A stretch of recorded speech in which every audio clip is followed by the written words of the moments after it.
Tomorrow is a very big day, guys. Okay, so we are going to be going over a couple of things that are going to be brand new inside of the game, what you should prepare for, and what to expect. But wait a second, if you guys are brand new, make sure you subscribe and like my video because it helps you out with content like this for you guys. Okay, let's go ahead and get started. So obviously we are going to be getting a brand new update tomorrow. I think you guys should definitely take advantage of the finalization of this entire event. You guys got basically all day today and just a little tiny bit of tomorrow before this event goes away permanently. Now, by taking advantage of this event, I don't particularly mean just only the pets, the eggs, the seed packs, anything like that. I want you guys to go ahead and actually spawn in the beanstalk and get the supplies the beanstalk gives you with those little green orbs. I've gotten so many reclaimers from this event just by claiming those items that are on the beanstalk itself. I've gotten sprinklers, I've gotten reclaimers, I've gotten everything that I've actually think that is super duper beneficial for you guys. It may not be a lot, but it definitely beats actually going to the crafting gear section and creating those and waiting 30-20 minutes for every single one that pops up. And sometimes I even do get master sprinklers, which are really good. I have a very strange feeling. I don't know why, but I feel like we're going to be needing a lot of these for whatever reason. Maybe it's just me, but I feel like we're going to be needing these for whatever reason. Again, I don't know why. It's just a strange feeling, but take advantage of it while you still can. Now, going over the update tomorrow, I did upload a video yesterday which had a small UI image of the game warning you to rebirth, but you lose all your shekels. Now, I know there's a lot of controversy between how much shekels are within the game and how many that are kind of breaking the economy. I don't know too much about the Grow Garden community and the economy itself. I'm primarily Pet Simulator, so I have absolutely no idea how much shekels is considered to be broken within the game. However, I see a lot of people talking about how this is a really good thing. I had a bit of a speculation at first. If you wanted to rebirth, what if you actually had to complete partial areas within your garden guide and then you're able to rebirth? Though this is very far-fetched and there's no confirmation beyond what we were seeing within the UI, and of course people who are in a testing server actually doing this stuff on their own, I could only assume. However, should we actually lose all our shekels, what exactly should we do? If we're in a position where we do actually lose all our shekels, like you rebirth once, it's all gone. I think it's a really good idea for you guys to actually get some pets that will help you out with the multipliers on at least getting some stuff back. At the very least, let's say you cannot transfer your shekels over. Let's say in a strange scenario, right? You're not able to transfer over shekels because you have to have a certain requirement to do so. There's another game that did do that, so I can only go off of what I know on a different game, okay? I'm throwing out scenarios, alright? I know this might not even be remotely in the ballpark for Grow Garden, but you just never know. If you can't transfer over any of your shekels, you kind of have to rely on redoing your entire garden by basically mutating and selling and just doing the whole process over again. I did talk about this lemon line being extremely beneficial because it does have a 100 times multiplier, which applies a mutation every 5 minutes. Now, this was given during the admin abuse event, so hopefully you guys did get one. This is definitely something that I really like on my garden personally, just because of how often it actually mutates. Of course, there are other pets that you guys can pre-focus on, and the Grow Garden wiki does have the multipliers for absolutely everything like that for you, but definitely, you guys should totally get one if you haven't gotten one already.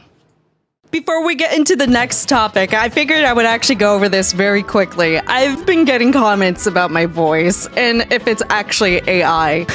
I'm sorry, I always laugh when I read comments like that because I talk like this. I have to talk like this, otherwise I will go into a stuttering frenzy. I have a speech impediment, so I have to actually keep on talking, otherwise I will start stuttering my words. So I am not AI, I am a real person.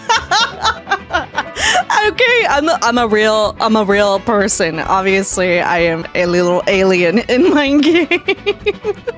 That's out of the way. We do have the fairy event, at least some partial parts of the fairy event within the Grow Garden wiki, okay? We have some plant, seed, fairy-themed items, and definitely the pet. So we have a ladybug, a glimmering spirit, sprite, as in like the soda Sprite, right? I think it's spirit, pixie. So there is some information regarding some of these items. Now, it doesn't look like any of these are divine pets. The first one being a glimmering spirit Spirit. It is a mythical. Every 12 minutes flies to a nearby fruit and enchants it, applying a glimmering mutation, which is something that we're going to be expecting, especially if you're going to have to submit glimmering mutations to the fairy itself. So this is the first thing that you guys want to go ahead and try to get inside of the game immediately. Makes the process so much more easier. Next one being a Pixie. This looks like it is a rare tier. Every whatever minutes, spreads Pixie dust for 15 seconds. So this looks like it's another thing, which is really, really nice. So it will advance growth by 30 seconds. And apparently you can fly. We can fly. We can levitate with this pet. I would say for growth, obviously, unless you really care about flying, there are other pets that could probably be better for this, especially for the crop reduction speed. I'm pretty sure there are better ones out there, actually. Unless this cooldown is extremely low, I would probably not even care about this, but that's just me. And we have the ladybug. This is a common pet, so expect to see this a lot. All flower types grow 1.6 times faster. Now, again, this kind of goes into the same tier as the Pixie for me, at least. I'm not going to care about this one too much. However, for the Glimmering Spirit, I will be trying to attempt to get this one. It should not be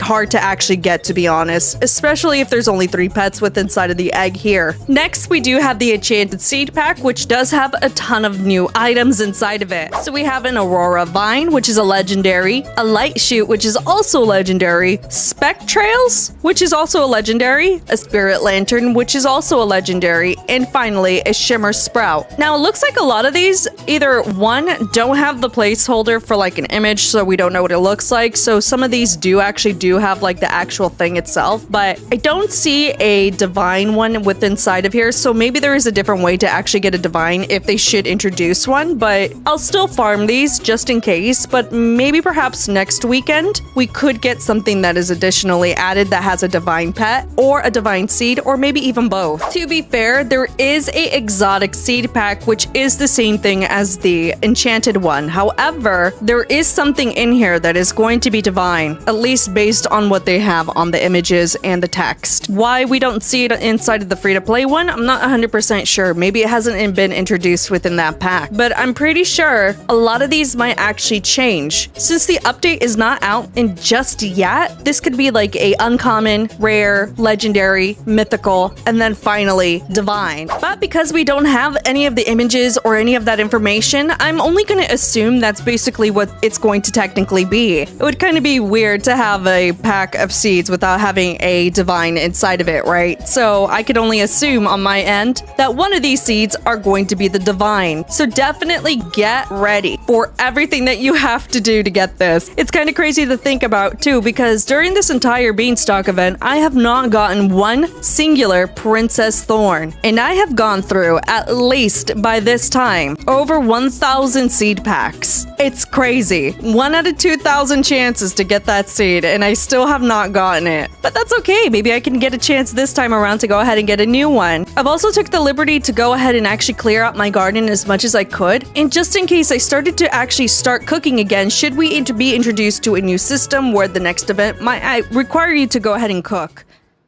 So we'll go ahead and take a look at the fairy description for the event tomorrow. It says discover and play the fairy event. Unlock all new seeds, pets, items, weather, and lots more brand new features / content. So set aside from the fairy event, it does sound like we're going to be getting something else added within the game itself that's going to change how the game works pretty much. At least that's what I'm getting out of this. When it comes to preparing for the next update, I'm pretty sure you guys already know you should go do the gears, do the pet eggs, do the cosmetics, and everything like that. Take advantage of everything that you can within the Beanstalk, all the seeds, stuff like that. But mostly, I've just been preparing just my garden in general. If we were to submit any items, I want to go ahead and actually move everything that's valuable all the way in the back, or at least make a space that's large enough for me to actually go ahead and plant new things within here. I think this is enough space for me to actually go ahead and mess around with, and to be honest, if I have to, I'll just recall wrench everything that I don't want to go ahead and have on my garden. But if anything, I would definitely kind of be prepared for tomorrow just because of the whole new rebirthing thing. I have no idea what we're expecting, and even if that shekel thing was just honestly a placeholder or not, I am still gonna go ahead and make sure that I don't lose all my shekels. Shekel control, guys. This is literally shekel control, but if it has to be done, it has to be done. At the very end of the day, if the game has too much currency, I'm pretty sure there has to be a way to dump them. And if we have a rebirth system, hey, I guess I'm gonna start crying because I got a lot of shekels. At least this is a lot to me. Worst comes to worst, wait until the update comes out and see if we do lose our shekels. And if you have to, start selling some pets inside of the trading thing. I might have to do that too. I do have some pets here, but you know, obviously I don't know what I want to go ahead and sell if I have to. I like my bee, I like my lion, I like my griffin, and I like my lobster. They're all cool. You just let me know. I'm so curious about this. I don't know what this shekel rebirth thing is. And as always, if you're brand new to my channel, hi, I do grow garden content. And if you haven't already, make sure you guys like the video as it does help me come out with more content like this for you guys. And I will see you guys all tomorrow. Okay, bye.